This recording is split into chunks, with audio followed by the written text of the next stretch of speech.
A gente foi instigado a falar sobre os impactos da saúde mental e esse é o lugar desse vídeo.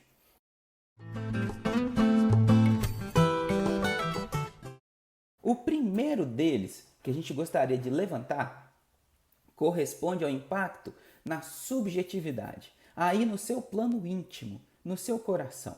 Bom, existe um princípio em Freud que diz assim: princípio de prazer, as coisas que eu gostaria, aquilo que me deixaria tranquilo, ou até as ilusões que eu tenho de que se fizer isso vai dar tudo certo na minha vida.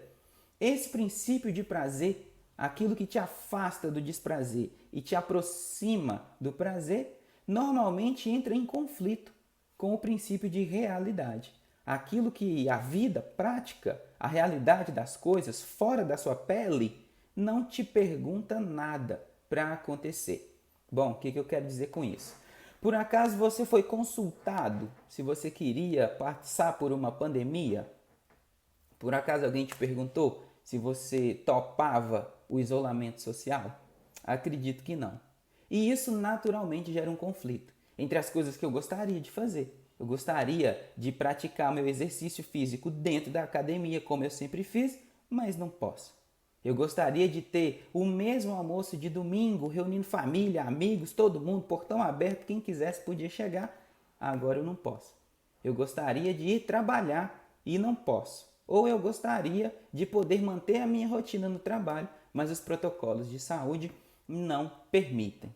Então, o primeiro impacto do isolamento, da Covid, é nesse plano íntimo. O que eu quero e o que eu tenho que fazer normalmente gera um conflito.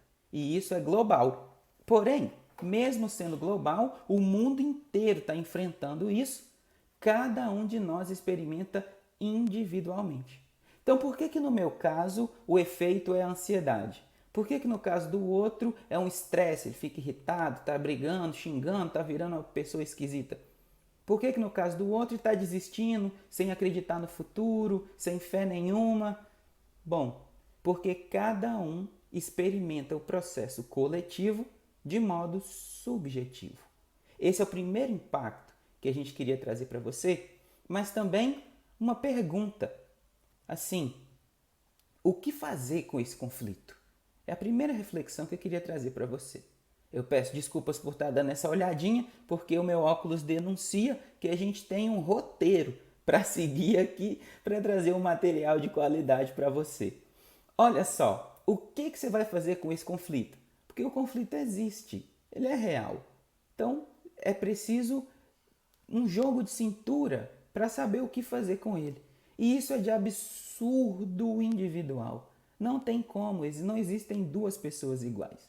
O que pode acontecer é você vir no direct, é você chamar no bate-papo. Se já tem o meu contato, ouse, digita para mim no WhatsApp. E aí a gente pode discutir essas dificuldades ou até chegar a um momento de psicoterapia online, se for interessante para você. Se não, eu deixo aberto o espaço para o aconselhamento. Pensa nisso, reflete naquilo, olha dessa perspectiva aqui. Tudo bem? Eu te dou uma resposta para essa pergunta: o que fazer? Necessariamente a gente precisa adaptar-se. Não tem como. A gente precisa tornar-se ajustado da melhor maneira possível, sem imaginar um ajustamento completo. Eu vou ficar em paz total e plena com a pandemia. A gente se adapta na medida do que pode, na medida do que as condições permitem. E para isso, eu te recomendo o movimento de autoamor, de autocuidado. Cuidar de si mesmo com carinho é o primeiro movimento. Por isso você tem visto aqui no meu feed o jardim, as plantas, o exercício que a minha esposa me estimula a fazer, que ela guerreira consegue me levar até o exercício físico, porque é algo que eu enfrentava alguma resistência em retomar na minha história. Mas assim, cuida de si mesmo e pensa, o que fazer com tudo isso que está acontecendo? Eu te ofereço uma resposta na forma de outra pergunta. Por que tem que ser tudo ruim? Não pode ter algum aspecto positivo? Não pode ter algo bom? Se isso aqui já tocou seu coração, reflete. Toma nota, faz uma notinha, põe do lado do espelho, prega na geladeira. Será que não tem nada bom nessa história para mim? Abre o seu coração para combater esse primeiro impacto. E assim, a gente avança pensando nos efeitos desse impacto. Um deles pode ser a autoimagem em conflito, porque o corpo da gente muda com a ociosidade, com o desregramento da alimentação, ou até com os próprios protocolos. Os enfermeiros estão vendo umas marquinhas que não são de olheira, que não são de idade, mas é da máscara que eles estão tendo que usar. Então veja, a autoimagem vai mudar diante desse conflito. Então, será que eu não sou mais eu? Não necessariamente. Eu posso ser quem eu sou ainda assim, mas me adaptando à situação. De outro modo, ansiedade, estresse, depressão podem começar a surgir a partir desse conflito aí, entre o que eu quero e o que a vida permite, ou aquilo que eu gostaria de receber e o que foi que a vida entregou para mim. Nesse sentido, vale cuidar muito bem das palavras. Dialoga com seus amigos, se expõe às pessoas em quem você confia ou busque um profissional para te orientar nesse sentido de colocar em palavras essas emoções antes que o seu corpo fale por você na forma de sintomas. Uma boa estratégia para você é vir na bio aqui e clicar no nosso chat no WhatsApp participando da escrita coletiva. É o espaço online que a gente abriu para acolher suas dificuldades e dividir com todos os que já estão participando a sua perspectiva. Então, eu me dispus a escrever uma história, traçar um roteiro em capítulos e a cada semana você lê o capítulo e conta a sua história diante das emoções que o personagem tem vivido. Essa foi a iniciativa que a gente abriu gratuitamente, com toda tranquilidade, para a gente acolher a dor desses que nos cercam e que estavam vindo até nós pedindo algum recurso de reflexão. Além disso, o fato da pandemia ter vindo sem perguntar, sem fazer consulta, traz uma outra questão que a gente pode refletir sobre esse impacto aí. Ela também vai passar sem te perguntar e sem fazer consulta. Então, antes de você pensar assim, isso me deixa inseguro porque eu não sei quando é, eu gostaria de te oferecer outra perspectiva. Tenha calma, porque vai acontecer. A pandemia vai terminar, cedo ou tarde. Mesmo que as discussões de ordem coletiva ou as dificuldades do Estado com a federação, mesmo que a questão política atrapalhe e muito, ainda assim é um fato. Vai passar. Se cuida, se resguarda, mantém sua fé, mantém sua saúde mental tranquila e, se tiver difícil, busque recursos. Do mesmo jeito que ninguém te perguntou para trazer uma pandemia, ninguém vai te perguntar para levar ela embora. E ela vai. Confia. Tudo bem até aqui? Esse tique de professor acho que não vai sair de mim mais nunca. Nem nas palestras eu perco isso e nem nas lives que a gente tem feito. Vamos avançar então, que tem um segundo impacto que eu gostaria de trazer para você nesse vídeo aqui.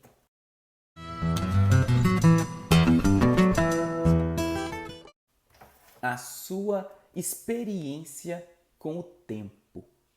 O modo como você se relaciona com o tempo mudou, quer você tenha percebido, quer não. E esse é o tema central do projeto da escrita coletiva. A gente tinha uma falsa sensação de segurança que a rotina permitia ter, mas isso não existe mais. Por exemplo, eu passava sempre pelo mesmo caminho, ou que não fosse pelo mesmo caminho, eu tinha as minhas rotas por onde eu ia para o meu trabalho. De repente, essa coisa começa a mudar. As pessoas que eu via não estão lá mais. As lojas em que eu olhava para a vitrine estão com as portas fechadas. Necessariamente, a minha realidade se transformou.